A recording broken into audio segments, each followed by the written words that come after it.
Hay tormentas que no vienen a destruirte, sino a revelarte quién está contigo en la barca. Hoy te contaré la historia de un día donde el cielo gritó, el mar rugió, y el miedo intentó hundir a aquellos que caminaban con el Hijo de Dios. Pero esta no es solo una historia sobre viento y agua. Es una historia sobre el miedo, la fe y el momento exacto en el que Jesús decidió levantarse.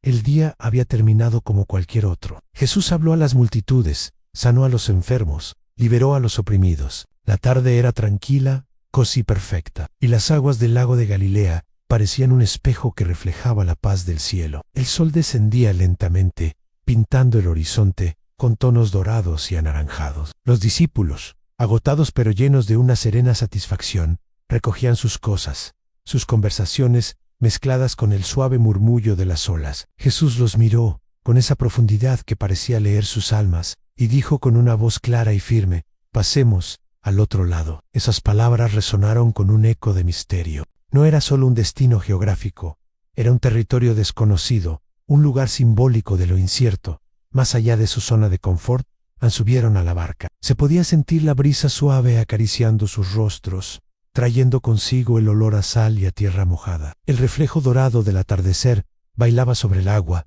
creando un espectáculo de luz hipnótico. Había un cansancio agradable en el aire, esa fatiga que viene después de un día de propósito y servicio. Jesús, el maestro que había derramado su poder y sabiduría sobre tantos, se recostó en la popa de la barca, apoyó su cabeza sobre un cabezal y se quedó profundamente dormido. Su respiración era tranquila, ajena a todo lo que estaba por venir. Los discípulos, con la confianza que da la rutina, creían que iba a ser una travesía simple, una más de tantas, pero había algo en el viento, un susurro casi imperceptible, una tensión oculta que la noche estaba a punto de desatar. Algo se estaba gestando en la oscuridad. A lo lejos, una línea oscura empezó a dibujarse en el horizonte. Al principio era sutil, una mancha que podía confundirse con la noche misma, pero creció, una nube, luego otra. Luego un ejército de nubes negras avanzó con una velocidad antinatural. El lago de Galilea, famoso por sus tormentas repentinas y violentas,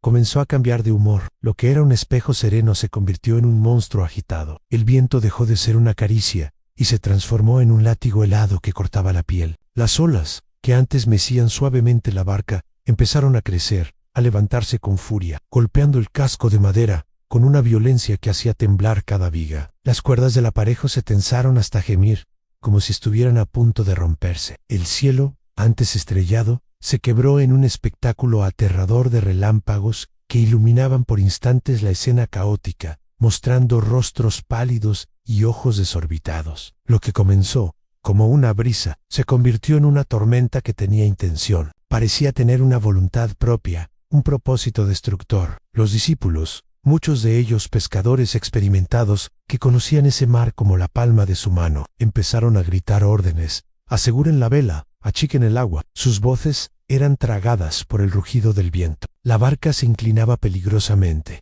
primero a un lado, luego al otro. El agua fría y salada entraba a raudales por los costados, inundando el fondo, mojando sus pies y subiendo inexorablemente. A veces, las tormentas llegan sin avisar. A veces, llegan justo cuando estás obedeciendo a Dios, cuando estás en medio del camino que Él te marcó. El hecho de estar en su voluntad no te hace inmune a la tempestad.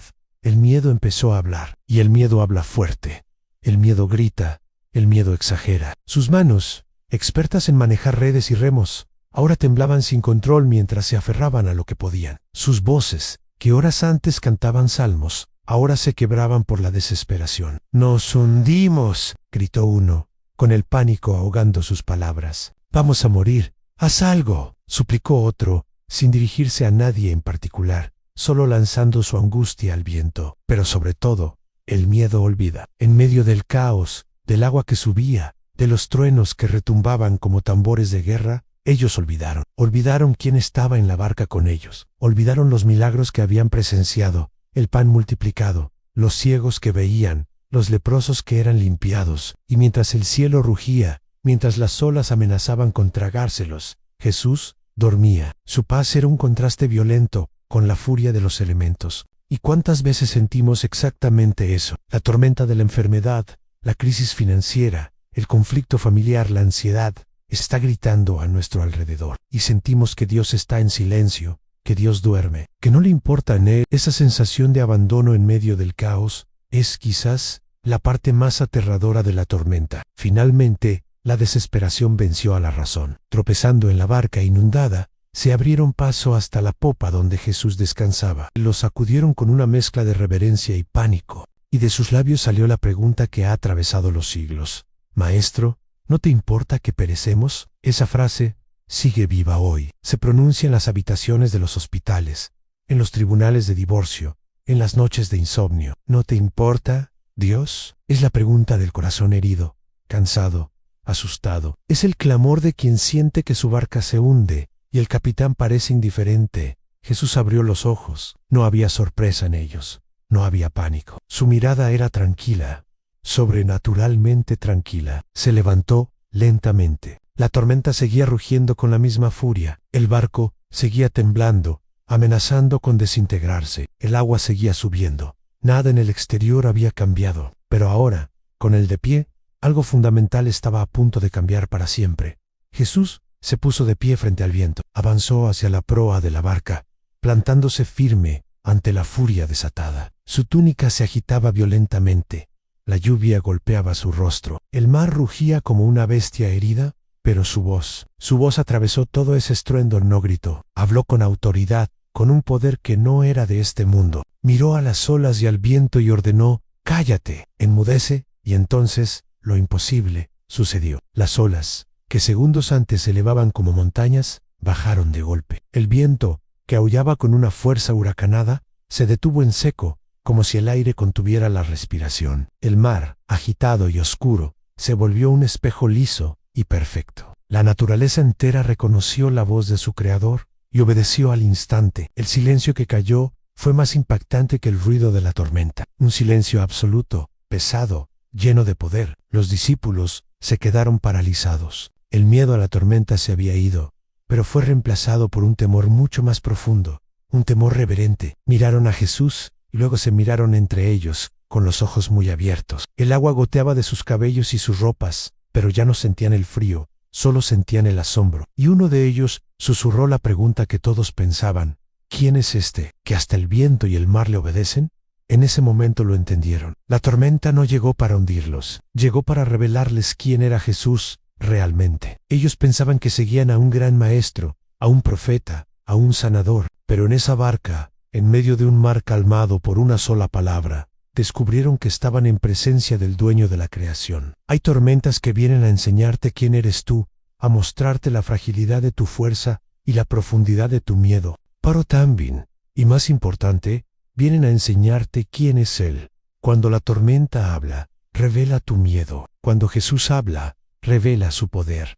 Tu tormenta no te define, su presencia en medio de ella sí. De esta historia podemos aprender lecciones eternas para nuestras propias vidas. Primero, si Jesús está en tu barca, no se hunde. Puede que se llene de agua, puede que se sacuda violentamente, pero no perecerá. Segundo, Él puede estar en silencio, pero nunca está ausente. Su aparente silencio no es indiferencia. A menudo es una invitación a que nuestra fe crezca. Tercero, el miedo exagera la realidad, te hace creer que el final es inevitable, pero Dios restaura la perspectiva. Cuarto, lo que parece un caos sin sentido, a menudo es el escenario perfecto para un milagro. Y quinto, la fe no es la ausencia de tormentas, es la confianza para atravesarlas, sabiendo quién va contigo. Si hoy estás en medio de una tormenta, no temas. El mismo Jesús, que calmó el mar de Galilea con su voz, puede calmar la tempestad que hay en tu corazón. Confía en Él en sí. Esta historia tocó tu espíritu. Te invito a suscribirte a Ecos de Fe,